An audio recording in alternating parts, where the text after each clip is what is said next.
મંગલમ ભગવાન વીરો મંગલમ ગૌતમ પ્રભુ મંગલમ સ્થૂલિભદ્રાદ્યા જૈનો ધર્મોસ્તુ મંગલમ. ઈર્યાવઈ એટલે કે ઐર્યાપથી કે સૂત્ર નું આપણે એની ગાથા ગ્રહણ કરી હતી. અહીંયા જે મેં જીવા વિરાહ્યા સુધી થયું હતું. હવે આગળ આપણે ચાલશું. બધાને પાકું કરવાનું છે. નેક્સ્ટ વીક પાકું કરી આવવાનું છે. ગાથા અને શબ્દાર્થ તે ધ્યાન રાખવાનું છે. એઘિંદિયા, બે ઇન્દિયા, તે ઇન્દિયા, ચૌરિંદિયા, પંચિંદિયા, પછી અભિહયા, વત્તિયા, લેસિયા, સંઘાઈયા. ઘ છે એનો કેવી રીતે કહેવાનું? ઘ નહીં પણ ઘ પ્રાણ સાથે કહેવાનું છે. સંઘાઈયા, સંઘટ્ટિયા, પરિયાવિયા, કિલામિયા, ઉદવિયા, ઠાણાઓ, ઠાણમ, સંકામિયા, જીવિયાઓ, વવરોવિયા, તસ્સ મિચ્છામિ દુક્કડમ. અહીંયા શું છે? દુક્કડમ છે, ડ છે. કેટલાક શું કહેતા હોય? મિચ્છામિ દુક્કડમ, ળ કહેતા હોય. ળ નથી અહીંયા, દુક્કડમ નથી, દુક્કડમ, દુક્કડમ એ બરાબર બોલવાનું છે. બરાબર. ગાથા આપણે લઈ લીધી. હવે શબ્દાર્થ જોઈ લઈએ. એ હિન્દી એટલે કે એક ઇન્દ્રિય વાળા જીવો, જેના પાસે માત્ર એક સ્પર્શનેન્દ્રિય નામક ઇન્દ્રિય છે, એવા જીવોને એકેન્દ્રિય જીવો કહેવાય છે. પછી બે ઇન્દ્રિયા એટલે કે બે ઇન્દ્રિય જીવો, એટલે કે બે ઇન્દ્રિય વાળા જીવ, જેમના પાસે શું છે? બે ઇન્દ્રિય છે, સ્પર્શનેન્દ્રિય અને રસનેન્દ્રિય. પછી તે ઇન્દ્રિયા એટલે કે તે ઇન્દ્રિય જીવો, જેમના પાસે ત્રણ ઇન્દ્રિયો છે. એક તો સ્પર્શનેન્દ્રિય, રસનેન્દ્રિય અને ત્રીજી છે ઘ્રાણેન્દ્રિય. પછી ચૌરિંદિયા એટલે કે ચૌરિંદ્રિય જીવો, જેમના પાસે ચાર ઇન્દ્રિયો છે, એવા જીવો. તો એમના પાસે કઈ કઈ ઇન્દ્રિય હોય? સ્પર્શનેન્દ્રિય, રસનેન્દ્રિય, ઘ્રાણેન્દ્રિય અને ચક્ષુરેન્દ્રિય. પછી છે પંચિંદિયા. પંચિંદિયા એટલે કે પંચેન્દ્રિય જીવો, જેમ કે આપણે છીએ એવા. બીજા નારકી ને તિર્યંચો પણ હોય, દેવતાઓ પણ હોય. પાંચ ઇન્દ્રિય વાળા જીવોને પંચેન્દ્રિય કહેવાય, જેમના પાસે પાંચ ઇન્દ્રિય છે: સ્પર્શનેન્દ્રિય, રસનેન્દ્રિય, ઘ્રાણેન્દ્રિય, ચક્ષુરેન્દ્રિય અને શ્રોત્રેન્દ્રિય. આગળ છે અભિહયા એટલે કે લાતે માર્યા હોય. પછી વત્તિયા એટલે કે ધૂળ વડે ઢાંક્યા હોય. આપણે ચાલતી વખતે શું થાય? ક્યારેક પગ ઘસડીને ચાલીએ અથવા તો પ્રોપરલી નહીં ચાલીએ તો પછી શું થાય? ધૂળો ઉડે ને, જમીન ઉપર ધૂળ રહેલી હોય તો ઉડે, અને એના કારણે પછી બીજા જીવો ઉપર ધૂળ ઉપર આવી જાય, ધૂળથી કવર થઈ જાય. પછી શ્વાસ રૂંધાઈને તેમની મૃત્યુ થઈ જાય અથવા તો પીડા થાય. બરાબર. અથવા તો ઝાડુ પણ કાઢતા હોઈએ તો ત્યારે પણ ધૂળ વડે ઢાંકી શકાય છે ને જીવડાઓ તે. પછી લેસિયા એટલે જમીન સાથે ઘસ્યા હોય, પગ ઘસીને ચાલીએ, પ્રોપરલી નહીં ચાલીએ, જણાપૂર્વક નહીં ચાલીએ તો શું થાય? ચાલતી વખતે પગ ઘસડીને ચાલીએ તો જીવો પણ ઘસડાઈ જાય અને મૃત્યુ થઈ જાય. કોમલ શરીરો એમના આખા કચડાઈ જાય. પછી સંઘાઈયા એટલે માહે એકબીજાના શરીરને મેળવ્યા હોય, એટલે એવી રીતે કંઈક પ્રવૃત્તિ દ્વારા એવી રીતે આપણા કારણે એવું થયું હોય કે એ જીવડાઓ છે તો એ એકબીજા સાથે એમનો સ્પર્શ થાય અને પછી એમને શું થાય? અકળામણ થાય ને. આપણે ટ્રેનમાં હોઈએ તો આપણે કેવી રીતે એકદમ ક્રાઉડેડ હોય ટ્રેન તો કેવી રીતે અકળામણ થાય? તો એવી રીતે. પછી સંઘટ્ટિયા એટલે થોડો સ્પર્શ કરાવ્યો હોય, તો થોડોક સ્પર્શ પણ થઈ જાય તો પણ પીડા થાય એમને, તો એ પણ થયું હોય. પછી પરિયાવિયા એટલે કે દુઃખ ઉપજાવ્યું હોય, પીડા ઉપજાવી હોય તે. કિલામિયા એટલે કે ખેદ પમાડ્યો હોય એમને.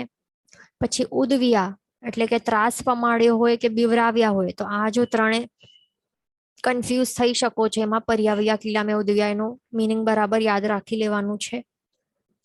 ઉદવિયા એટલે શું? એમને ડર લાગે એવી રીતે, એવી સિચ્યુએશન આપણે ઊભી કરી હોય કે એમને ત્રાસ થાય. પછી ઠાણાઓ, ઠાણમ એટલે એક સ્થાનથી બીજે સ્થાને. આપણે સાંભળ્યું છે ને ગુરુ ભગવંતોનું શું હોય? ઠાણમ હોય ને. એટલે ચોમાસો થઈ જાય પછી શું કરે? એક સ્થાન એટલે જે ઉપાશ્રયમાં જ્યાં સ્થિત હોય 4 મહિનાથી, તો તે છોડીને બીજે સ્થાને જાય ને, બીજા ઉપાશ્રયમાં કે બીજી જગ્યાએ, તો એને ઠાણમ કહીએ. તો એ જ છે મિનિંગ કે જીવોને એક સ્થાનથી બીજે સ્થાને આપણે ફેરવ્યા હોય. જો નીચે સંકામ્યા, ઠાણો ઠાણમ સંકામ્યા, સંકામ્યા એટલે મૂક્યા હોય કે ફેરવ્યા હોય, એટલે એક સ્થાનથી બીજે સ્થાને આપણે મૂક્યા હોય કે ફેરવ્યા હોય. હાથથી કે પગ ચાલવા કારણે, અથવા તો ઝાડુ કાઢવાના કારણે, કંઈ પણ કરવાના કારણે એવું થયું હોય. પછી અથવા તો પર્પઝલી પણ કર્યું હોય. પછી જીવિયાઓ, વવરોવિયા, તો જીવ્યા વવરોવ્યા એટલે જીવ્યા એટલે કે જીવનથી કે પ્રાણથી, અને વવરોવ્યા એટલે કે છુટ્ટા કર્યા હોય કે મારી નાખ્યા હોય. એટલે જીવન પ્રાણ જેમના આપણે કાઢી નાખ્યા હોય, એટલે જીવનથી છૂટા કર્યા હોય એટલે કે શું મિનિંગ છે કે મારી નાખ્યો હોય આપણે, તે છે જીવ્યા વવરોવ્યાનું મિનિંગ. પછી તસ્સ એટલે તેનું એટલે આ બધા જેટલા પણ આપણે જોયા ને કે આ બધા પાપો જે પણ થયા હોય તો તેનું. પછી મિચ્છામી, મી એટલે કે મારું, મિચ્છા એટલે કે મિથ્યા થાઓ, એટલે નિષ્ફળ થાઓ. તો મારું શું નિષ્ફળ થાઓ? તો દુક્કડમ, દુક્કડમ એટલે પાપ, એટલે જે પાપાચરણ થયું હોય આપણા કારણે, આ બધું જે પણ હિંસક પાપાચરણ નોઈંગલી, અનનોઈંગલી, પર્પઝલી કે બાય મિસ્ટેક થયું હોય, કે આપણી બેદરકારીથી થયું હોય, તો એ બધું મિથ્યા થાવ, નિષ્ફળ થાવ, આ બધું દુષ્કૃત્ય, એટલે ધ્યાન રાખવાનું. અને મિચ્છામી દુક્કડમ, ડ છે, ળ નથી, એ ધ્યાન રાખવાનું, પ્રોપરલી પ્રોનાઉન્સિએશન કરવાનું.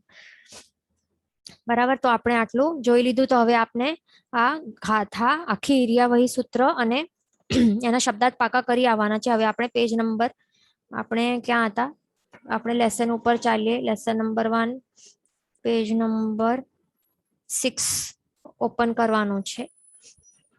હા, તો આપણે આ જોઈ, તો આપણે આ જે 3 હકીકતો છે, જે 3 હકીકતો છે તે આપણે જોઈ રહ્યા હતા કે શું શું કઈ 3 હકીકતો છે. તો આત્મા અનાદિથી છે, પછી બીજું છે દુનિયા અનાદિથી છે, અને ત્રીજું છે આત્મા અને કર્મનું સંયોગ પણ અનાદિથી રહેલું છે. આ 3 હકીકતો આપણે જોઈ રહ્યા હતા ને. તો એમાં લાસ્ટ ક્લાસમાં ક્વેશ્ચન્સ રહી ગયેલા હતા, તો પહેલા આપણે લઈ લઈએ. એક ક્વેશ્ચન હતું કે ટોટલ નંબર ઓફ પરમાણુ સરખા રહે, વધે કે ઘટે નહીં ને. તો જે આ દુનિયા, તો જે પરમાણુને આપણે, એક મિનિટ, આપણે ફોટો જોઈ લઈએ. તો અહીંયા જે આપણને દેખાય છે ને, તો આ શું છે કે આ પૂદગલાસ્તિકાય છે. બરાબર, પૂદગલાસ્તિકાય કયા રૂપમાં રહેલું છે આ વિશ્વમાં? આવી રીતે રહેલું છે. અથવા તો આપને સિંગલ ઇન્ડિપેન્ડન્ટ પરમાણુઓ મળશે, સિંગલ ઇન્ડિપેન્ડન્ટ રહેલા છે તે મળશે, અથવા તો પરમાણુઓનો ગ્રુપ મળશે, તો એને સ્કંદ કહેવાય છે. એટલે પૂદગલાસ્તિકાય જે છે આ વિશ્વમાં, તે બે પ્રકારે રહેલું છે. તો આવી રીતે ગ્રુપમાં, આવી રીતે પરમાણુઓના ઘણા બધા આવી રીતે ગ્રુપ રહેલા હોય, જેને સ્કંદ કહેવાય, અથવા તો સિંગલ ઇન્ડિપેન્ડન્ટ પરમાણુઓ હોય, તો આવી રીતે રહેલા હોય છે, ધ્યાન રાખવાનું. પણ હવે એમની સંખ્યા કેટલી છે આ 14 રાજલોકમાં? અને હા, એ 14 રાજલોકમાં ઠાંસીને ભરેલા છે, તે યાદ રાખવાનું. આ જે પણ છે ને પરમાણુ અથવા તો સ્કંધો પૂદગલાસ્તિકાયના, તો તે ઠાંસીને ભરેલા છે આખા વિશ્વમાં. અને કેટલા છે? ટોટલ નંબર કેટલું છે એમનું? અનંતા છે. તો હવે આ જે ટોટલ પરમાણુઓનો નંબર શું છે? શેનું નંબર? પરમાણુઓનો નંબર ફિક્સ્ડ હોય છે, એ યાદ રાખવાનું. અહીંયા શું છે, ગડબડ નહીં કરવાની. આ પરમાણુઓ છે ને, એટલે સિંગલ જે ઇન્ડિવિજ્યુઅલ, જે સ્મોલેસ્ટ પાર્ટિકલ્સ છે, જે ઇનડિવિઝિબલ એન્ડ સ્મોલેસ્ટ પાર્ટિકલ્સ છે પૂદગલાસ્તિકાયના, તે કેટલા છે? ફિક્સ્ડ છે. એમનો નંબર ભલે અનંતા છે, પણ છે ફિક્સ્ડ. પણ સ્કંધોનો નંબર ફિક્સ્ડ નથી. કેમ? રીઝન શું છે? કારણ કે એમાં શું થાય, કોઈક એક એમાં પૂરણ ગલન તો કન્ટિન્યુઅસલી ચાલતું હોય છે ને. શું થાય છે? પૂરણ થાય એટલે નવા જે ઇન્ડિવિજ્યુઅલ પરમાણુ હોય તે એડ થતા જાય. બરાબર, અને જે ઓલરેડી જોડાયેલા હોય પરમાણુઓનું જે ગ્રુપ છે, એ છૂટા પણ થતા જાય. એટલે પછી એનો ભાગ કરીએ, તો એ ભાગ આપણે કરીએ તો એનું મિનિંગ થઈ ગયું કે 2 સ્કંધો થઈ ગયા. એટલે સ્કંધોનો નંબર ફિક્સ નથી, ટોટલ નંબર ફિક્સ્ડ નથી, પણ જેના દ્વારા સ્કંધ બનેલું છે, એટલે કે આ પરમાણુઓ, તો આ પરમાણુઓનો નંબર તે ફિક્સ્ડ છે. પણ સ્કંધોનું જે ટોટલ નંબર છે તે ફિક્સ્ડ નથી, તે વધી શકે છે, ઘટી શકે છે, એ ધ્યાન રાખવાનું. બરાબર, આ એક પોઈન્ટ. બીજું એ ધ્યાન રાખવાનું કે આ જે પરમાણુઓ છે, જે સ્મોલેસ્ટ ઇન્ડિવિઝિબલ યુનિટ્સ ઓફ પૂતગલાસ્થિકાય છે, તે ક્યારે પણ નવા નવા ક્રિએટ નથી થતા. કોઈએ ક્રિએટ કરી નથી શકતો, ક્રિએટ થતા જ નથી, એ ધ્યાન રાખવાનું. અને એ ડિસ્ટ્રોય પણ આપણે કરી નથી શકતા. પણ આપ સ્કંધને ડિસ્ટ્રોય કરી શકો છો. જે સમજો કે એક પેપર છે, એ એક શું છે, પૂતગલાસ્થિકાય છે, ઘણા બધા પરમાણુઓનું એક શું છે, આ સ્કંદ છે, ઘણા બધા પરમાણુઓનું એક ગ્રુપ છે, એને એક સ્કંદ કહેવાય છે આ પેપરને. તો આપ જો એને આગ કોઈ લગાડે તો આ સ્કંદ ડિસ્ટ્રોય થઈ શકે છે ને, અને પછી એ એશ બની જશે, અથવા તો રાખ, બ્લેક કલરની રાખ ને એવું બ્લેક બ્લેક બની જશે ને. એટલે આ શું થયું અહીંયા, એનું જે પર્યાય છે, અવસ્થા છે, તે આપણે ચેન્જ કરી શક્યા છીએ. અને જો આપ એના પીસીસ કરો આ પેપરના, તો 2 સ્કંધ બની જાય, 4 પીસ કરો તો 4 સ્કંધ બની જાય. એટલે મિનિંગ શું છે કે સ્કંધનું જે ટોટલ નંબર છે એ ફિક્સ્ડ નથી, વધે છે, ઘટે છે, એ ધ્યાન રાખવાનું. પણ આ પરમાણુઓ છે એને કોઈ ક્રિએટ નથી કરી શકતો, પણ સ્કંધોને ક્રિએટ કરી શકીએ આપણે. અહીંયા જેવી રીતે રાખને ક્રિએટ કર્યો, અથવા તો ટ્રી છે, બરાબર, તો ટ્રીનું જે આ લાકડું છે, લાકડામાંથી ફર્નિચર આપણે ક્રિએટ કરી શક્યા. એટલે સ્કંધો જે છે, ફર્નિચર રૂપી સ્કંદ છે, ટેબલ છે, તે આપણે ક્રિએટ કરી શક્યા. એને આગ લગાડીને ડિસ્ટ્રોય પણ કરી શક્યા છીએ, બરાબર. એનો નંબર વધી શકે છે, ઘટી શકે છે. પણ પરમાણુઓનું જે એટલે કે આ જે ડોટ્સ છે, જેના વડે આ સ્કંધો બનેલા છે, અથવા તો ઇન્ડિવિજ્યુઅલ જે પણ છે પરમાણુઓ, તો એમની સંખ્યા છે એ ફિક્સ્ડ છે. અને પરમાણુઓને આપણે ક્રિએટ કે ડિસ્ટ્રોય નથી કરી શકતા. એમનું માત્ર શું થાય છે, પર્યાય બદલી શકે છે, એ ખાસ ધ્યાન રાખવાનું. બીજું, આપણે સાયન્ટિફિક ટેકનોલોજીસ દ્વારા જે પણ આપણે ભણ્યા છીએ કે તેઓ શું ઇલેક્ટ્રોનિક માઇક્રોસ્કોપ વગેરે એટમ્સ જોઈ શકે છે. એટમ્સ હોય, પછી આવી રીતે ઓર્બિટમાં ઇલેક્ટ્રોન્સ ને અંદર પ્રોટોન્સ, ન્યુટ્રોન્સ, એ બધું હોય છે ને. તો આ શું છે, એટમ જે છે ને પોતે ઘણા પરમાણુઓથી બનેલો છે, એ ધ્યાન રાખવાનું. એક પોતે ઘણા પરમાણુઓથી બનેલું છે, એ ધ્યાન રાખવાનું, બરાબર.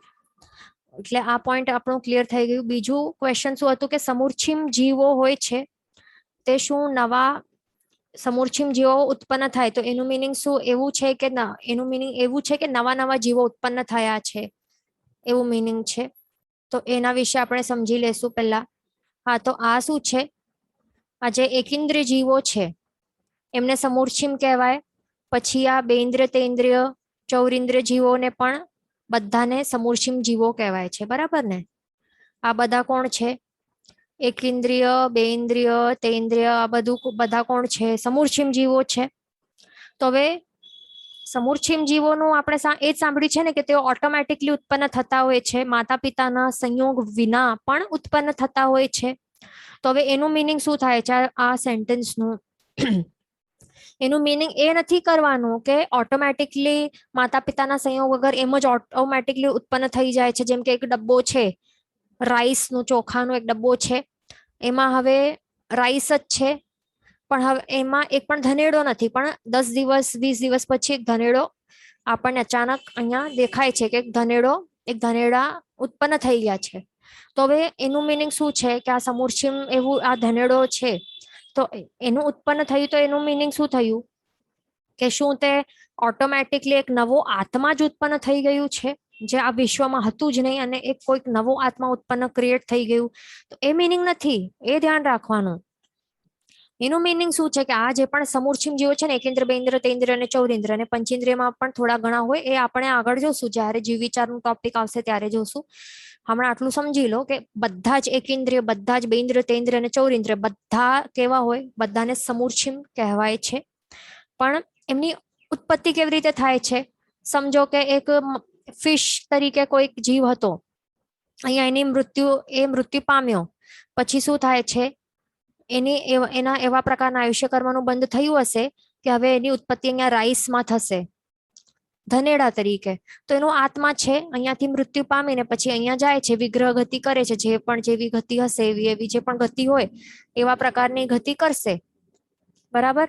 અને પછી શું થશે, અહીંયા એનો આત્મા આવી જશે અને પછી પોતાનું શરીર બનાવશે આવા ધનીડા તરીકેનું. તો પછી કહેવાશે કે હા આ એક સમૂર્છિ જીવ એટલે કે આ ધનેડાની ઉત્પત્તિ અહીંયા થઈ છે રાઈસમાં. બરાબર. એટલે મેન શું છે, સમૂર્છિમ જીવોની ઉત્પત્તિ થાય છે એટલે એનું એ મિનિંગ નથી કે નવો કોઈક આ વિશ્વ છે, ચૌદરાજ લોક છે, એમાં કોઈ એક આત્મા હતું જ નહીં અને પછી ઓટોમેટિકલી કોઈક નવો આત્મા જ ક્રિએટ થઈ ગયો, એ નથી બનતું એનું મિનિંગ. પણ જે પણ સમૂર્છિમ જીવો છે એમની ઉત્પત્તિ થાય છે એટલે શું થાય છે, ક્યાંકથી જીવ એનું એ મૃત્યુ પામે છે, પછી એનો આત્મા આવીને પછી બીજે ક્યાંક ઉત્પન્ન થાય છે. માત્ર એને ઉત્પત્તિ યોગ્ય સરકમસ્ટાન્સીસ મળી જાય. જેમ કે આ રાઈસ છે તો એમાં સમજો કે કોઈ થોડોક મોઇશ્ચર વાળું હાથ આવી ગયું, સાફ સફાઈ નહીં હતી, ભીનાશ હતી, વાતાવરણ એવું હતું, થોડીક ગરમાટ મળી ગઈ, તો જે પણ ઉત્પત્તિ યોગ્ય જે પણ એના ફેવરેબલ સરકમસ્ટાન્સીસ હશે તો અહીંયા એને મળી ગયા અને પછી એની ઉત્પત્તિ થઈ ગઈ, એવું હોય. સમજવાનું, બરાબર, એ ધ્યાન રાખવાનું. એટલે જે જીવો છે ને, જેટલા પણ ટોટલ નંબર ઓફ જીવો છે ને આ 14 રાજલોકમાં, આ છે 14 રાજલોક, તો એમાં જેટલા પણ ટોટલ નંબર ઓફ જીવ છે ને, એક્સ નંબર ઓફ જીવ છે ટોટલ, તો હવે એટલા જ ભમ્યા એટલે તેઓ જ ભવભ્રમણ કરતા રહેશે, અહીંયાથી ત્યાં જન્મ મરણ ઉત્પત્તિ આ બધું થતું જ રહેશે. એટલે જેટલા છે ને એટલા જ અહીંયા જ રહેવાના છે. કોઈક ન્યૂ આત્મા જ ક્રિએટ નથી થવાનું, કઈ નવા નવા આત્માઓ ક્રિએટ નથી થતા. એક જગ્યાથી માત્ર એમનું મૃત્યુ થાય, જેમ કે શંખ હોય સમજો, તો શંખનું મૃત્યુ થઈને સમજો કે પાણીના જીવ તરીકે અહીંયા ઉત્પત્તિ થઈ જાય છે, એટલે એનું આત્મા પછી અહીંયા ઉત્પન્ન થાય, પછી અહીંયાથી મરીને આ કંઈક બન્યું, એવી રીતે અહીંયા ત્યાં બહુભ્રમણ એ જ જે આત્મા ઓલરેડી છે ને અનાદિકાળથી, તો તે જ આત્મા અહીંયા ત્યાં જન્મ મરણ ભવભ્રમણ કરતા રહે છે, આ 14 રાજલોકનું ચક્કર ખાતા રહે છે. બરાબર, એ ધ્યાન રાખવાનું. અહીંયા ક્વેશ્ચન છે કે then how the insects increase inside that rice. તો હવે ધનેડા છે, એક ધનેડું ઉત્પન્ન થઈ ગયું, પછી શું થાય, એમનું મળ હોય ને, તો મળમાંથી જ પછી મળ ત્યાં હોય અને પછી જે પણ એનો લાડ હોય, તો પછી શું થાય છે, એના નવા એવા જે ધનેડો છે, નવા બીજા ધનેડાના ઉત્પત્તિ યોગ્ય આવા સરકમસ્ટાન્સીસ એને મળી જાય, પછી ત્યાંથી જ પછી એમની ઉત્પત્તિ થાય, એવું હોય છે. એટલે પછી શું થાય છે કે એવું બીજા નવા આત્માઓની ત્યાં પછી બીજે ક્યાંક સમજો કે કોઈક મચ્છર તરીકે અહીંયા ભવ કરી રહેલું છે કોઈક જીવ, પછી અહીંયા એનું મૃત્યુ થયું અને પછી શું થાય છે, તો આ આત્મા અહીંયાથી આવીને અહીંયા આત્મા આવી જાય છે, પછી પોતાનું ધનેડાનું શરીર અહીંયા ક્રિએટ બનાવી નાખે છે, એટલે નવું એક ધનેડો બની ગયું. પણ એ આ ધનેડાના ઉત્પત્તિ યોગ્ય પણ સરકમસ્ટાન્સીસ એને અહીંયા મળ્યા છે, કે જેમ કે બીજા ધનેડા છે ત્યાં, તો એમના જે મળ હોય, લાળ હોય વગેરે જે પણ હોય, મોઇસ્ચર હોય, ઘરમાટ થોડી હોય, જે પણ હોય એના ઉત્પત્તિ યોગ્ય ફેવરેબલ કન્ડિશન્સ એને મળી ગયા, તો અહીંયા એ ઉત્પત્તિ થાય છે અને નવા નવા બીજા પછી ધનેડાઓ બનતા જાય છે. એટલે આત્મા મેન અહીંયા ત્યાંથી બીજા આવે છે અને ત્યાં ભાવ કરે છે, ધ્યાન રાખવાનું. એટલે અહીંયા ધ્યાન રાખવાનું કે કોઈક ઓલરેડી પ્રેઝન્ટ છે કોઈક શરીર ધનેડાનું, અને પછી આત્મા એની અંદર આવે છે અને પછી એ ધનેડો બને છે, એવું નથી. આત્મા માત્ર આવે છે, આત્મા માત્ર ટ્રાવેલ કરે છે શરીર વિના, અને પછી અહીંયા આવી જ્યાં એનું ઉત્પત્તિનું જ્યાં સ્થળ હોય, ક્ષેત્ર હોય, તો ત્યાં આવીને પછી પોતાનું શરીર તે બનાવે છે. ધનેડો બનવાનું છે તો ધનેડોનું શરીર કેવું હોય તે પોતે પોતાનું બનાવે છે. શંખ બનવાનું હોય તો શંખનું જે એવું શરીર છે આવું એ પોતે બનાવે છે આત્મા. એટલે કોઈક બીજા શરીરમાં એન્ટર નથી થતું, પોતાનું શરીર પોતે બનાવે છે, એ ધ્યાન રાખવાનું. એ આગળ આવવાનું છે, પર્યાપ્તિનું ટોપિક આવશે ત્યારે આપણે એ આગળ જોવાના છીએ, એ ધ્યાન રાખવાનું. બીજું અહીંયા એક ક્વેશ્ચન છે કે વેન આત્મા નિગોદમાંથી બહાર આવે છે ત્યારે શું આ સંસારમાં આત્માઓના ટોટલ સંખ્યા બગડી જાય છે? તો અહીંયા પણ આપણને એ જ ધ્યાન રાખવાનું છે કે નિગોદમાંથી આપણે શું કહ્યું કે જે અવ્યવહાર રાશિની સૂક્ષ્મ નિગોદ છે અથવા તો વ્યવહાર રાશિની નિગોદ છે, જે પણ નિગોદ છે, કે બાદર નિગોદ પણ હોય, જે પણ નિગોદ છે, હવે એમાંથી સમજો કે આ જ લઈ લો, એ અવ્યવહાર રાશિની નિગોદમાં બધા જીવો રહેલા છે, પછી ત્યાંથી પછી નીકળે જીવો અને પછી વ્યવહાર રાશિમાં એન્ટર થાય, તો પછી આત્માઓનો જે ટોટલ નંબર છે એ કેમ બગડશે? નહીં બગડશે ને, કારણ કે આ જે 14 રાજલોક છે ને, તો આ 14 રાજલોકમાં જ આ અવ્યવહાર રાશિ પણ રહેલી છે ને. વ્યવહાર અવ્યવહાર બંને આ 14 રાજલોકમાં જ રહેલા છે બધા. તો આપણે જ્યારે કહીએ કે ટોટલ નંબર ઓફ આત્માઓ છે, ટોટલ આત્માઓની જે આ વિશ્વમાં 14 રાજલોકમાં આત્માઓની જે ટોટલ સંખ્યા ગણવાની હોય તો એમાં બધા જ નિગોદના જીવો પણ આવશે, અવ્યવહાર રાશિના નિગોદના જીવો પણ આવશે, વ્યવહાર રાશિના બધા જ જીવો આવી જશે, પછી સિદ્ધાત્માઓ આવી જશે, કેવલી ભગવંતો આવશે, અરિહંત ભગવંત આવશે. બધાને ગણવાનું જ હોય ને, બધા જ A to Z બધા આત્માઓને ગણવાનું જ હોય. અને તે ટોટલ આત્માઓની સંખ્યા ફિક્સ્ડ છે. એક્સ નંબર ઓફ આત્મા છે ટોટલ, આ ફિક્સ્ડ છે. X-1 નહીં થાય, એટલે એક પણ જીવ ઓછું નહીં થાય, ન તો એક્સ જે નંબર છે ટોટલ એમાં કોઈ નવો એ એડ પણ નહીં થાય, X-1 પણ નહીં થાય, અને આ પણ નહીં થાય અને આ પણ નહીં થાય. એ ધ્યાન રાખવાનું, બરાબર. જે આ નંબર છે આ ફિક્સ્ડ છે અને એટલું જ રહેવાનું છે. અને આ અવ્યવહાર રાશિની સૂક્ષ્મ નિગોદમાંથી આત્માઓ જ્યારે બહાર આવે છે અને વ્યવહારિક દુનિયામાં અહીંયા એન્ટર થાય છે, એટલે ત્યારે તે સંખ્યા કંઈ બગડતી નથી, કારણ કે એમને પણ ગણતરીમાં એડ કરેલું જ છે. આ પણ આત્માઓ જ છે ને, એટલે એમનું પણ કાઉન્ટિંગ કરેલું જ છે ટોટલમાં. નિગોદના જીવોને પણ આત્મા જ કહેવાય. સિદ્ધ જ્યારે બની જાય, મુક્ત થઈ જાય, ત્યારે તે સિદ્ધ ભગવંતને પણ આત્મા જ કહેવાય છે, બરાબર. એટલે આત્મા જે છે ને એ જીવાસ્તિકાય કહેવાય. શું કહેવાય?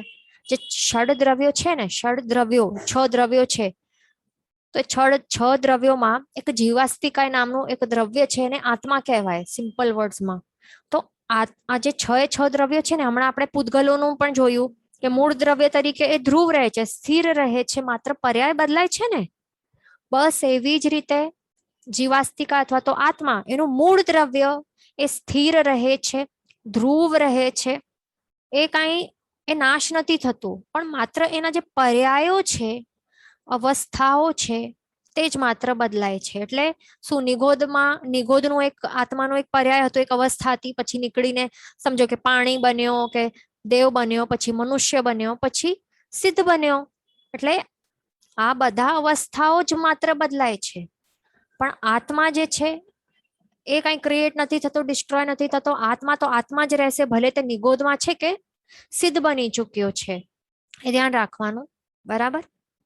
હવે આપણે આગળ ચાલશું. અહીંયા નિગોદના ક્વેશ્ચન આવ્યા છે, એનું આપણું હજી ટોપિક જ બાકી છે, એક્સપ્લેનેશન જ બાકી છે, એના ઉપર આવશું. હવે આપને સમજાશે. પહેલા તો આપણે આ અવ્યવહારિક અને વ્યવહારિક દુનિયા શું છે, તો તે પહેલા આપણે એકદમ ક્લિયર થઈ જવું જરૂરી છે, બરાબર. આ સંપૂર્ણ 14 રાજલોકમાં રહેલા જેટલા પણ સંસારી જીવો છે ને, આ 14 રાજલોક છે, બરાબર. તો એમાં જેટલા પણ સંસારી જીવો છે, શરીરી જીવો છે, એમને 2 ભાગમાં ક્લાસિફાય કરેલા છે. કેટલા? 2 ભાગ. બધા જ જીવોને 2 ભાગમાં ક્લાસિફાય કરેલું છે. એક તો કોણ છે? યાદ રાખવાનો, અવ્યવહાર રાશિની સૂક્ષ્મ નિગોદ છે, અને બીજું છે વ્યવહારિક દુનિયા, બરાબર. એટલે વ્યવહાર રાશિના જીવો અને બીજા છે અવ્યવહારિક દુનિયાના, એટલે કે અવ્યવહાર રાશિના સૂક્ષ્મ નિગોદના જીવો. એ ધ્યાન રાખવાનું. તો હવે અવ્યવહાર રાશિની સૂક્ષ્મ નિગોદ આ નામ છે, બરાબર. એ નામ પ્રમાણે જ આપણને અહીંયા શું ખ્યાલ આવી જાય છે, ક્લિયરલી શું નામ ખ્યાલ આવી જાય છે કે માત્ર અહીંયા સૂક્ષ્મ નિગોદના જીવો જ રહેલા હોય છે, માત્ર એક જ પ્રકારના. કોણ? માત્ર સૂક્ષ્મ નિગોદના જ જીવો રહેલા હોય છે. પણ વ્યવહારિક દુનિયા છે, એટલે કે વ્યવહાર રાશિના જે, એટલે આ જે સેકન્ડ ડિવિઝન છે, એમાં કોણ કોણ આવશે? એમાં બધા જ આવશે.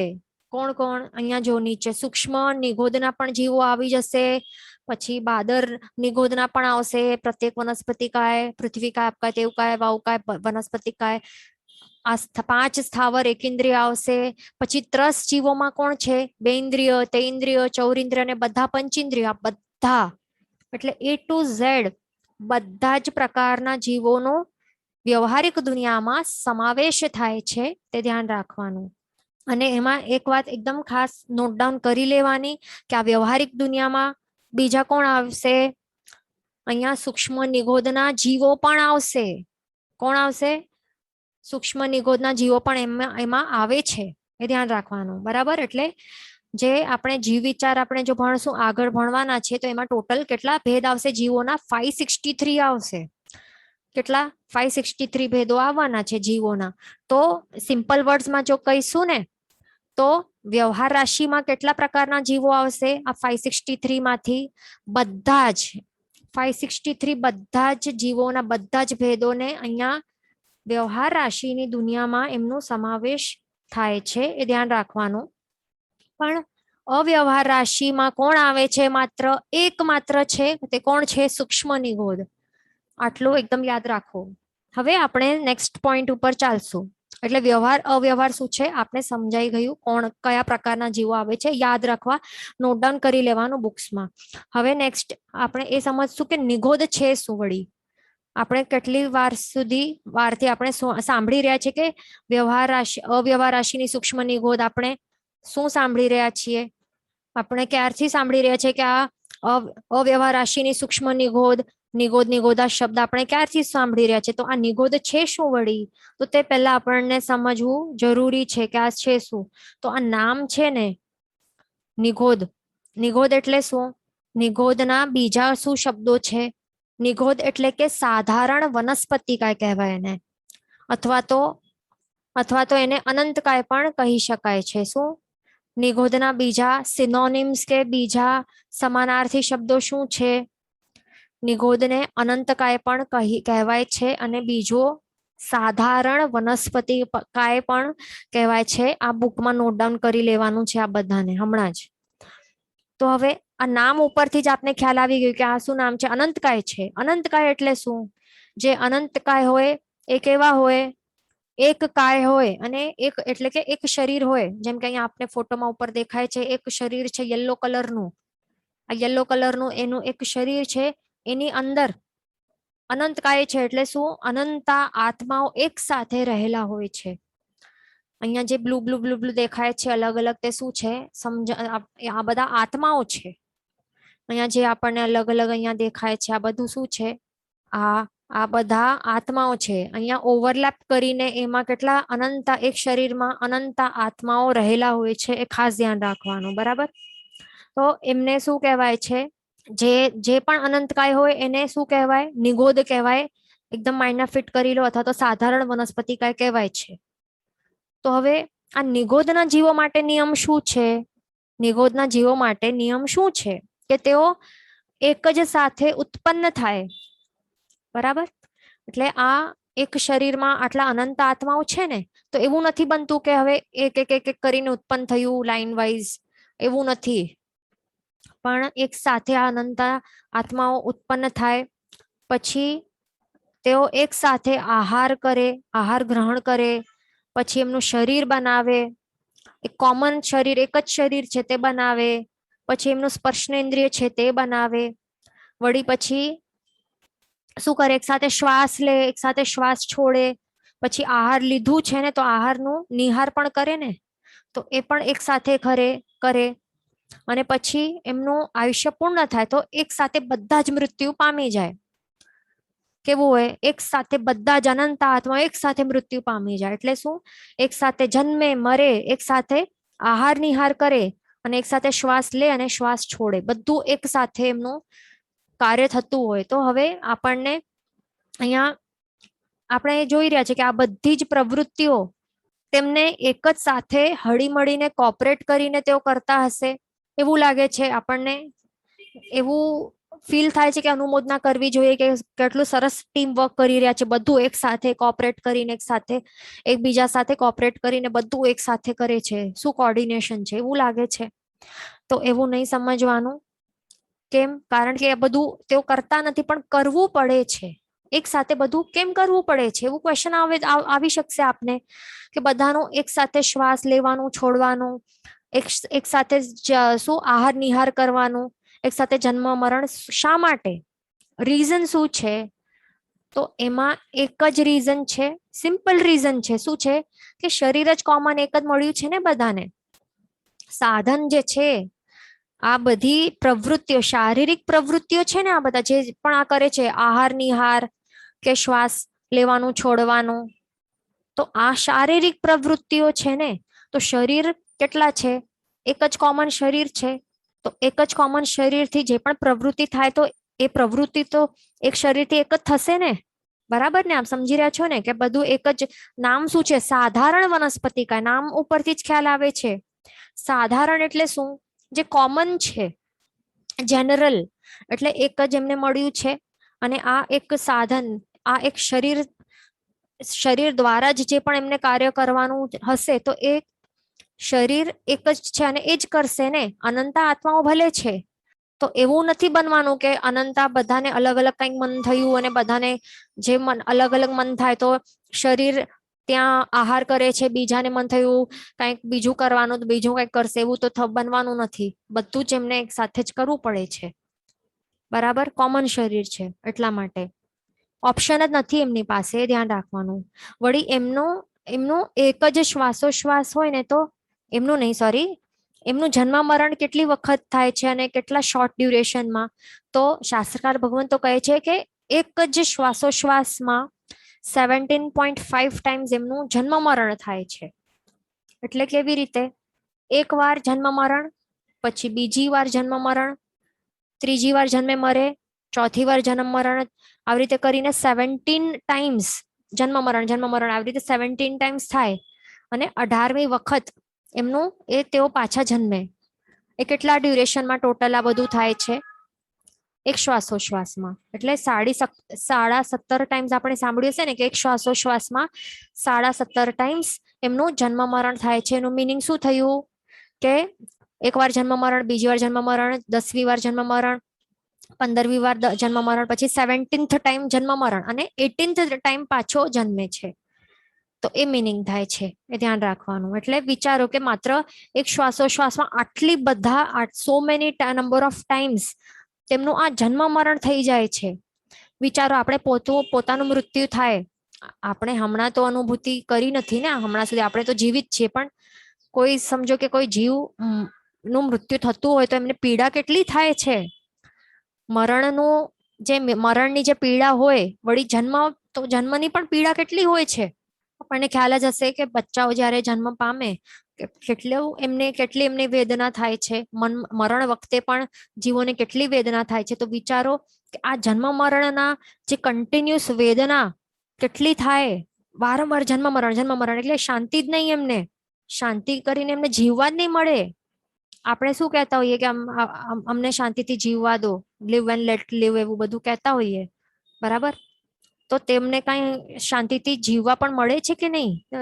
જીવવા પણ મળતું નથી એમને શાંતિથી. જન્મ થાય ને તરત મરણ, જન્મ થાય ને કંઈક પ્રવૃત્તિ કરી કે તરત મરણ. એવું એમનો કન્ટિન્યુઅસ એમની જે વેદના છે એમને સહન કરવી પડે છે. વળી બીજું, એમને સેપરેટ કઈ ઇન્ડિવિજ્યુઅલ પોતાનું અલગ શરીર પણ નથી મળ્યું ને. સાધારણ એવું એક કોમન શરીર મળ્યું છે. એટલે કઈ એમનું ચાલે નહીં, મન મરજીથી કઈ ચલાવી નહીં શકે. બીજા અનંત આત્માઓની સાથે એમને શેર કરવું પડે છે.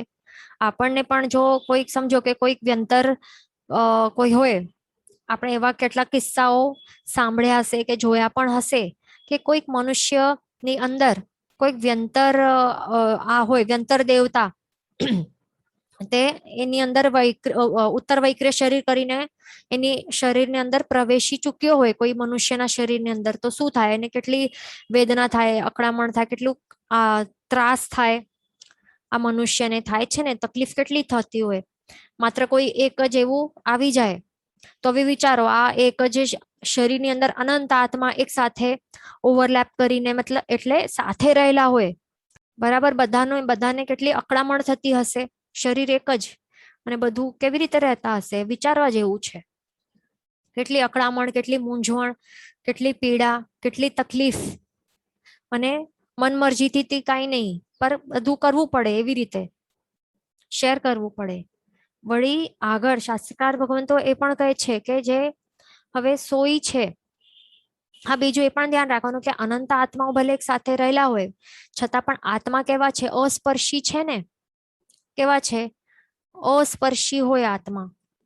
એટલે આપણે સ્પર્શ નહીં કરી શકીએ ને, એટલે એ પોસિબલ છે કે એકબીજાને તે સ્પર્શ નહીં કરી શકે, છતાં પણ ઓવરલેપ કરીને એક જ જગ્યામાં એક સાથે રહી શકે છે. એ ધ્યાન રાખવાનું. બરાબર. બીજું, હા, આ પોઈન્ટ છે, એ આપણે જોઈ લઈએ કે હવે આ શું છે? આ સોઈ છે, નીડલ છે. તો સોઈનું જે આવી રીતે પોક કરીએ, કોઈક એક કંદમૂળ લઈને, કંદમૂળ એટલે કે આ શું છે? આ બાદરની ગોદનું આ એક એક્ઝામ્પલ છે. આ પોટેટોસ છે, બટાકા છે. બટાકા લો, કાંદા લો કે લસણ લો, સુરણ કાંઈ પણ લો એક્ઝામ્પલ માટે. તો એ બધાને અનંતકાય કે બાદરની ગોદ કહેવાય છે, આ બધા કંદમૂળોને. તો હવે સમજો કે આપણે એક નીડલ લીધી અને એની અંદર આપણે પોક કર્યું અને બહાર કાઢ્યું. તો હવે એ સોયની જે અગ્રભાગ છે એના ઉપર એક કણીઓ આવી જશે, એક નાનકડો એક ડોટ આવી જશે. તો હવે શું શાસ્ત્રકાર ભગવાન તો શું કહે છે કે જે આપણને દેખાય છે ને આંખો વડે, આ જે ડોટ, આ સોયના અગ્રભાગે ડોટ આવી ગયું છે, તો એ ડોટ પણ જે છે ને, તો તે કઈ એક શરીર નથી. આ એક શરીર નથી, પણ શું છે? અસંખ્યાતા શરીરોનું તે એક સમૂહ છે. અને દરેક શરીરમાં અનંત આત્માઓ રહેલા છે. બરાબર. આ શું છે? આ જે આપણને દેખાય છે ને પિક્ચરમાં, આ પટેટોસ છે ને. તો આ પટેટોસ જે છે, તો એ આખો એક, એને અનંતકાય કેમ કહેવાય છે? આ આખો એક શરીર નથી, આ અખંડ એક શરીર નથી. જેમ કે આપણે સમજો કે એક્ઝામ્પલ, કોઈ સમજો કે અહીંયા આ કોઈ મુકેશભાઈ છે, બરાબર. આ મનુષ્ય છે, મુકેશભાઈ છે. તો એમનું તો આ આખું એક શરીર છે, એક જ શરીર છે ને એમનું. અને એમની અંદર એમનું પોતાનો એક આખો આત્મા છે. તો આ જે બટાકો છે, તો તે આવી રીતે કઈ એક આખો શરીર નથી. તે એક આખો શરીર નથી, પણ શું છે? અસંખ્યાતા શરીરોનો એક સમૂહ છે. આપણું કેવું છે? આ આખો એક શરીર છે, કમ્પ્લીટ અખંડ એક શરીર છે. અને આ એક શરીરમાં એક જ આપણો આત્મા છે. પણ આ જે કંદમૂળો છે એમનો આખો એક અખંડ શરીર નથી, પણ શું છે? શું છે? આ આવી રીતે જે દેખાય છે ને, ગોલ ગોલ પિંક કલરના ગોલા, તે આવા ઝૂમ્ડ કરેલું છે. આવા જે અસંખ્યાતા શરીરો છે, તે ભેગો થઈને આવી રીતે આપણને આ કંદમૂળ દેખાય છે આખો. અસંખ્ય શરીરોનું આ એક સમૂહ છે. અને દરેક શરીરમાં, એટલે આ એક ડોટ છે, આ એક શરીર છે. હવે એને આપણે ઝૂમ કરીએ, મેગ્નિફાય કરશું આવી રીતે, અથવા તો સમજો આ એક શરીરને આપણે આવી રીતે મેગ્નિફાય કર્યું, તો એની અંદર કેટલા છે આત્માઓ? અનંત આત્મા છે, અનંત અનંત અનંત આત્માઓ છે. આપણું શું છે? એક જ શરીર છે અખંડ, અને એની અંદર એક જ આત્મા છે. પણ આ બટાકો કેવો છે? અસંખ્યાતા શરીરોનું તે સમૂહ છે. યાદ રાખવાનું, આ અસંખ્યાતા શરીરનો સમૂહ છે. પછી આખો બટાકો દેખાય છે. અને એક એક શરીરમાં કેટલા છે? અનંતા આત્માઓ રહેલા છે. એને કહેવાય છે અનંતકાય, અથવા તો નિગોદ કહેવાય છે, અથવા તો સાધારણ વનસ્પતિકાય કહેવાય છે. એ ખાસ ધ્યાન રાખવાનું. બરાબર. તો હવે અહીંયા આપણે સમજી લીધું કે નિગોદ વસ્તુ છે શું, નિગોદ કોને કહેવાય. નિગોદ એટલે કે સિમ્પલ વર્ડ્સમાં અનંતકાય છે, અથવા તો સાધારણ વનસ્પતિકાય છે. સાધારણ, જેમને શરીર મળ્યું હોય, અને અથવા તો અનંતકાય એટલે કે એક શરીરમાં અનંત આત્મા, એમને નિગોદ કહેવાય છે. આ કોન્સેપ્ટ બધાને એકદમ ક્લિયર થઈ ગયું હશે હવે. બરાબર. એ ધ્યાન રાખવાનું. હવે આગળ આપણે શું જોશું? અહીંયા જે 3-4 નંબર છે એ આપણે પછી જોશું શું છે. હમણાં તે નથી. હમણાં આપણે નિગોદ શું છે તે સમજી લીધું. હવે આપણે શું સમજવાના છે? અહીંયા આપણે શું વાત કરી? આ છે બાદર નિગોદ. આ એક શબ્દ આપણે જોયું. અને બીજું હજી શું શબ્દ જોયું અહીંયા? અવ્યવહાર રાશિની સૂક્ષ્મ નિગોદ. તો સૂક્ષ્મ બાદર વાળી વસ્તુ શું છે તે પહેલા હવે આપણે સમજી લેશું. અત્યાર સુધી આપણે શું સમજ્યા? વ્યવહાર અને અવ્યવહાર શું છે એ સમજી લીધું, યાદ રાખવાનું છે. પછી એના બાદ આપણે સમજ્યું કે નિગોદ એટલે શું હોય, તે આપણે સમજી લીધું. હવે આપણે એ સમજશું કે સૂક્ષ્મ નિગોદ શું છે, બાદર નિગોદ શું છે. તો હવે ધ્યાન રાખજો, કન્ફ્યુઝ નથી થવાનું બિલકુલ પણ. તો હવે પહેલા આપણે વાત કરશું સૂક્ષ્મ નિગોદની. સૂક્ષ્મ નિગોદ ક્યાં ક્યાં આપણે જોયું, ક્યાં ક્યાં આવ્યું છે? અવ્યવહાર રાશિ, આખીની આખી અવ્યવહાર રાશિને શું કહેવાય છે? માત્ર એક પ્રકારના જીવ હોય, તે કોણ હોય? માત્ર સૂક્ષ્મ નિગોદના જ જીવો હોય છે. વળી વ્યવહાર રાશિમાં પણ સૂક્ષ્મ નિગોદના જીવો હોય છે. તો આ જે સૂક્ષ્મ નિગોદ છે શું વ્યવહાર અને અવ્યવહાર રાશિમાં રહેલા છે, આ સૂક્ષ્મ નિગોદ તે શું છે, કેવા છે, સ્વરૂપ કેવું છે, અને બાદર નિગોદ અહીંયા આપણે જોયું બાદર નિગોદ અહીંયા છે, તો બાદર નિગોદ અને આપણે આ જે પટેટોસ છે તો એ પણ અહીંયા પણ જોયું આ બાદર નિગોદ, બરાબર. તો એ શું છે તો તે હવે આપણે સમજવા પ્રયત્ન કરશું. પહેલા તો આપણે સમજીશું કે સૂક્ષ્મ નિગોદ શું છે. સૂક્ષ્મ નિગોદ એને શું કહેવાય છે અને બાદર નિગોદ એને શું કહેવાય છે. બંને એકેન્દ્રિય જીવો જ છે, બરાબર. અને અહીંયા હા, અને બંને કયા છે, આ વનસ્પતિ કયા જીવો છે. આપણે સૂક્ષ્મ નિગોદ અને બાદર નિગોદની વાત કરી રહ્યા છે, તો બંને કોણ છે, બંને વનસ્પતિકાયની કક્ષામાં જ આવશે. એમની બંનેની જાતિ એક જ છે, બંને વનસ્પતિકાયની જાતિવાળા છે. તો આ સૂક્ષ્મ નિગોદ જે છે અને બાદર નિગોદ બંને કોણ છે, એકેન્દ્રિય જીવો છે, માત્ર સ્પર્શનેન્દ્રિય એમની પાસે રહેલું છે, બરાબર. એક જ એમની શરીરમાં એક જ સાધન છે સ્પર્શનું, અને એના દ્વારા તેઓ 8 પ્રકારના સ્પર્શોની અનુભૂતિ કરી શકે છે. વળી તેઓ કેવા છે, બંને સ્થાવર જીવો છે. સ્થાવર એટલે શું, હલન ચલન નહીં કરી શકે પોતાની મરજીથી, એટલે પોતાની ઈચ્છાથી જેઓ હાલી ચાલી શકતા નથી એમને સ્થાવર જીવ કહેવાય છે. હવે સમજો કે કોઈ ત્યાં આપણે બાદર નિગોદમાં શું એક્ઝામ્પલ જોયું, બટાકાનું જોયું ને, તો એને કોઈ કાપવા આવે, સમારવા આવે તો શું તે બટાકો ભાગી જાય છે, નથી ભાગી જતો ને, ત્યાં જ રહેવું પડે છે. એટલે પોતાની ઈચ્છાથી મનમરજીથી તેઓ ભાગી શકતા નથી, એટલા માટે એમને સ્થાવર જીવો કહેવાય છે. વળી કાંઈ પણ નથી કરી શકતા, ત્યાં જ રહેવું પડે છે ને. વળી એમના પાસે સ્પર્શનેન્દ્રિય નામક એક જ ઇન્દ્રિય રહેલી હોય છે, એટલા માટે એમને એકેન્દ્રિય જીવો કહેવાય છે, આ નિગોદના જીવોને, બરાબર. બરાબર, આપણે બાદર નિગોદ અને સૂક્ષ્મ નિગોદ આપણે બંને જ સમજી રહ્યા છીએ. હા, તો હવે આ સૂક્ષ્મ જીવોને સૂક્ષ્મ કેમ કહેવાય છે, સૂક્ષ્મ નિગોદને સૂક્ષ્મ કેમ કહેવાય છે, આ નામ ઉપરથી જ ખ્યાલ આવી જાય છે. સૂક્ષ્મ એટલે શું, વેરી મચ ટાઈની, એટલે સૂક્ષ્મ હોય એકદમ નાનકડું હોય. તો નાનું શું મળ્યું છે, શરીર મળ્યું છે, એકદમ ટાઈની શરીર, એકદમ ટાઈની સાઈઝ, એકદમ નાનકડા સાઈઝનું શરીર મળેલું હોવાના કારણે આ જીવોને સૂક્ષ્મ નિગોદ કહેવાય છે. પણ બાદર નિગોદને શું, બાદર શરીર મળ્યું છે. બાદર એટલે શું, સ્થૂલ, એટલે મોટા સાઈઝનું, એટલે સૂક્ષ્મથી ઘણા મોટા સાઈઝનું એમને બાદર એટલે કે સ્થૂલ મોટા સાઈઝનું શરીર મળ્યું છે, જેના કારણે પછી એમનું આ અસંખ્ય શરીરો જ્યારે ભેગા થાય છે તો ત્યારે આ બટાકા તરીકે દેખાય છે ને આપણને. એટલે પછી આંખોથી આપણે જોઈ શકીએ, વળી આપણે જે આપણો હાથ છે એનાથી સ્પર્શ કરી શકીએ છીએ બટાકાને, પછી એની સ્મેલ આવી શકે છે, એનો ટેસ્ટ આવી શકે છે, આંખોથી જોઈ શકીએ છીએ, એક ક્યાંક પડી જાય તો એનો અવાજ પણ આવે છે.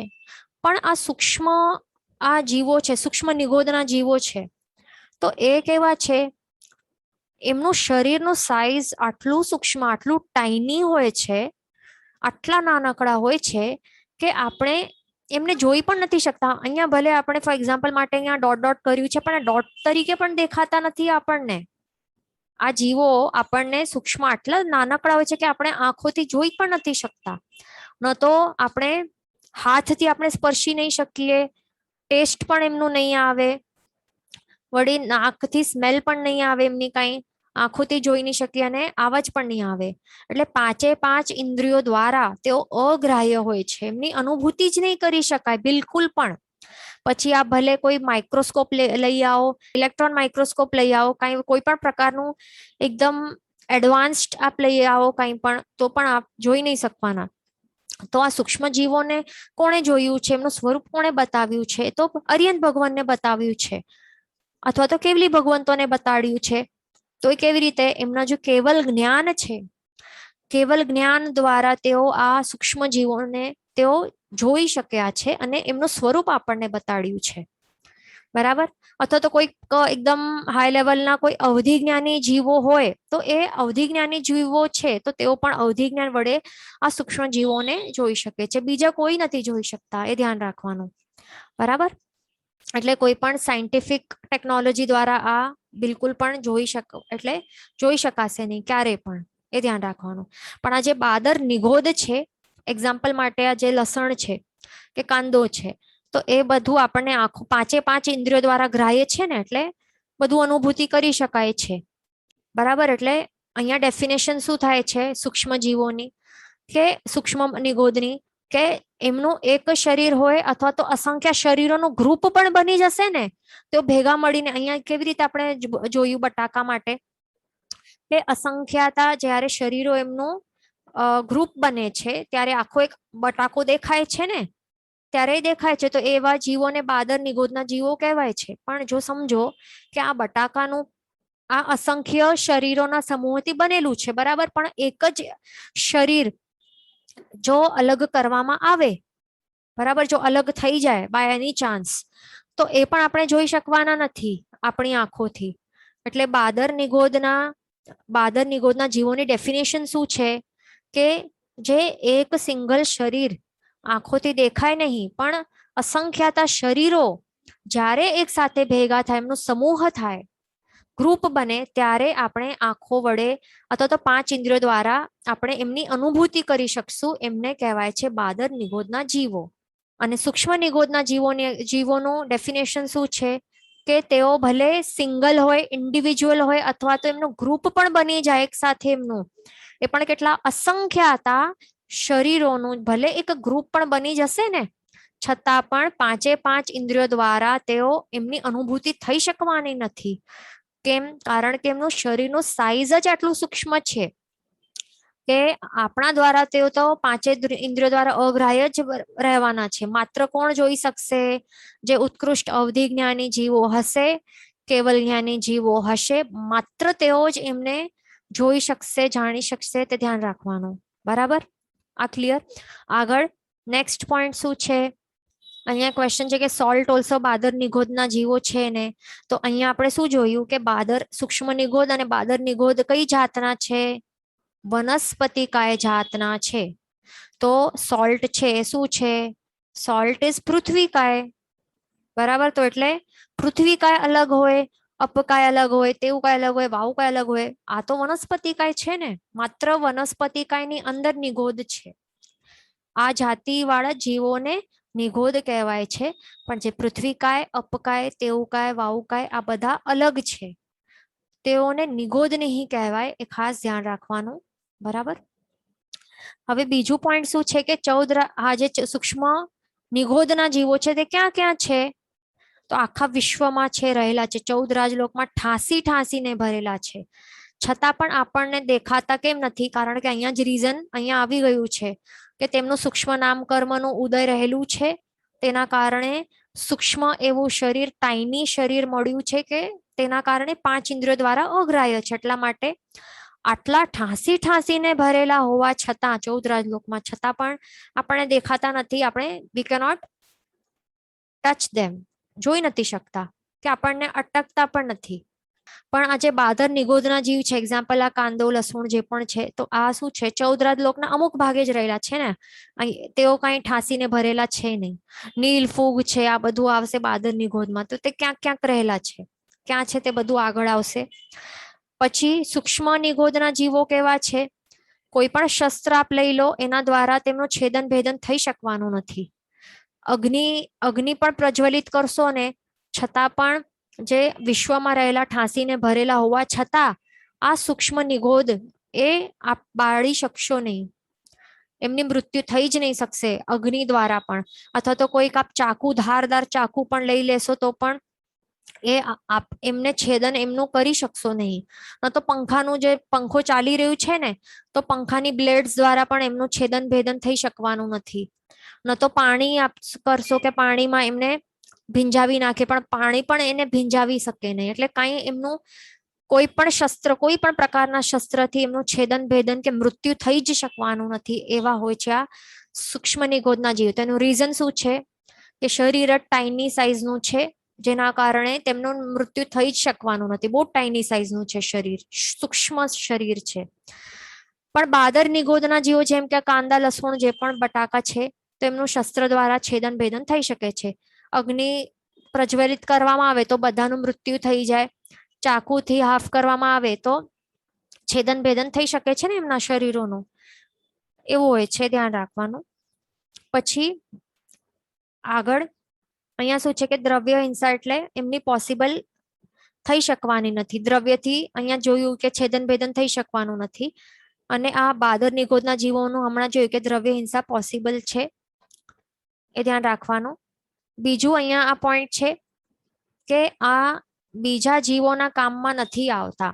જે સૂક્ષ્મ નિગોદના જીવો છે એમનું કામમાં આવશે જ કેવી રીતે? કારણ કે એમનું એને આપણે ટચ પણ નથી કરી શકતા, એમને આપણે કેપ્ચર પણ નથી કરી શકતા, કાંઈ કામ માટે જોઈ જ નથી શકતા.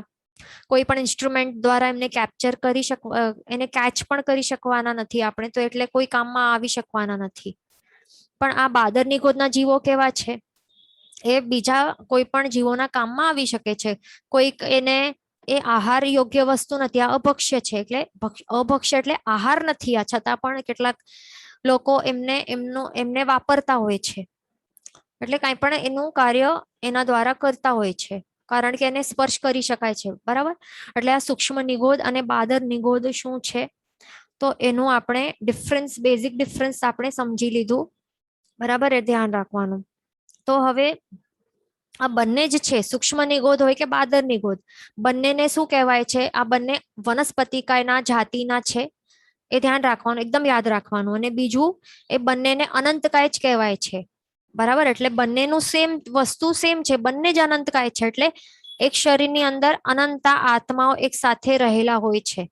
માત્ર ડિફરન્સ એ છે કે આ બાદર નિગોદના શરીરના જે સાઇઝ છે થોડાક સ્થૂલ છે. એટલે જ્યારે અસંખ્ય શરીરોનું ગ્રુપ બને ને ત્યારે આપણે એને જોઈ શકીએ. પણ સૂક્ષ્મ નિગોદ છે એ પણ અનંતકાય છે.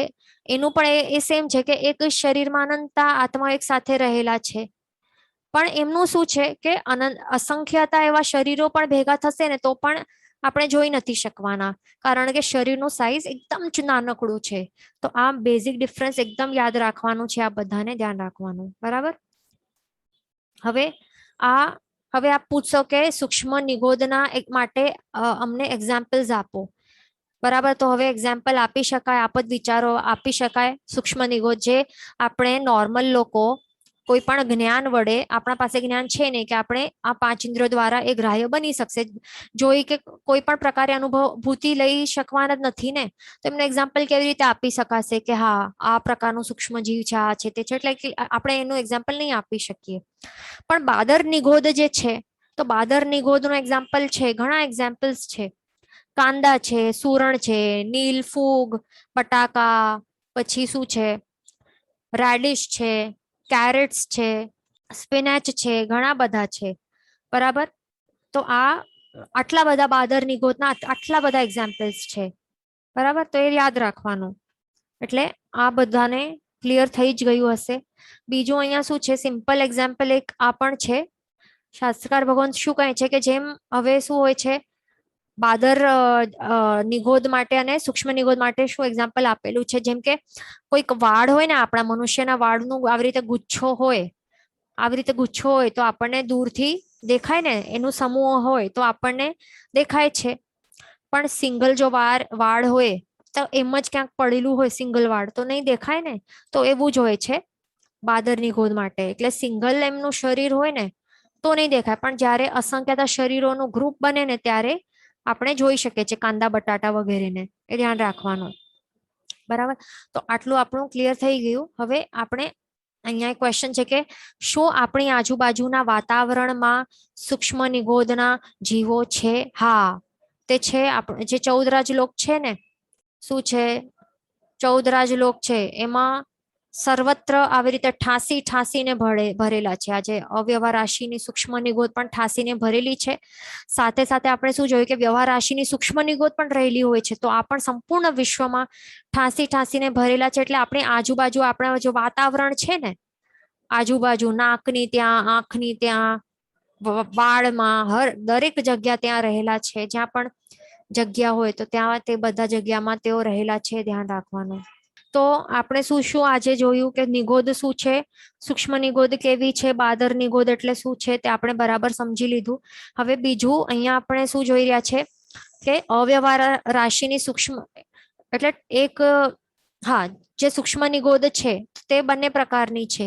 અવ્યવહાર રાશિની અવ્યવહાર રાશિ છે તો એમાં સંપૂર્ણપણે સૂક્ષ્મ નિગોદના જીવોથી જ આખું એ બનેલું છે. માત્ર એક જ પ્રકારના જીવો છે એટલે તેને સૂક્ષ્મ નિગોદ કહેવાય છે. વળી જે જીવો વ્યવહાર રાશિમાં આવી ગયા છે તો તેઓ પણ સૂક્ષ્મ નિગોદ તરીકે એમને ભાવ મળી શકે છે. એટલે સૂક્ષ્મ નિગોદ વ્યવહારમાં પણ છે, વ્યવહારિક દુનિયામાં પણ છે, અને અવ્યવહારિક રાશિમાં પણ સંપૂર્ણપણે રહેલી છે, તે ધ્યાન રાખવાનું. બરાબર. બીજું અહીંયા ક્વેશ્ચન છે કે ઓલ 6 દ્રવ્યો ઇઝ સેમ ઇન નંબર.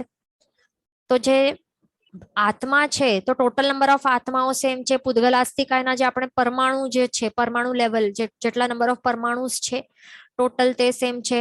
ધર્માસ્તિકામાં શું છે, એ અસંખ્યાતા પ્રદેશોથી બનેલા છે. ધર્માસ્તિકાય અધર્માસ્તિકાય કેટલા છે, અસંખ્યાતા ટોટલ, તો એ સેમ છે. બરાબર. ધર્માસ્તિકા અધર્માસ્તિકા સેમ છે. બીજું શું બાકી રહ્યું, આકાશાસ્તિકાય. તો આકાશાસ્તિકાયમાં લોકાકાશ તે પણ અસંખ્યાતા છે, પણ ફિક્સ્ડ છે. અને બહાર કેટલા છે, અનંત આકાશ પ્રદેશો છે જે 14 લોકની બહાર છે, તો તે પણ બધા ફિક્સ્ડ છે, એ ધ્યાન રાખવાનું. બરાબર. માત્ર પર્યાયો બદલાય છે. એક ક્વેશ્ચન છે કે what is the difference between અસંખ્યાતા એન્ડ અનંતા. અનંતા એટલે કે જે ઇન્ફાનાઇટ કહી શકાય, જેનો કોઈ એન્ડ નથી. અનંત છે, અંત વગરના. અનંતા એટલે અંત વગરના. અને અસંખ્યાતા એટલે જે અનકાઉન્ટેબલ છે, અનકાઉન્ટેબલ છતાં પણ ફિક્સ્ડ. બરાબર. એ ધ્યાન રાખવાનું. જેનું વચન વિરુદ્ધ બોલાયું હોય તો મિચ્છામિ દુક્કડમ સર્વમંગલ માંગલ્યમ સર્વ કલ્યાણ કારણમ પ્રધાનમ સર્વધર્માણમ જૈનમ જેતિ શાસનમ પ્રણમ.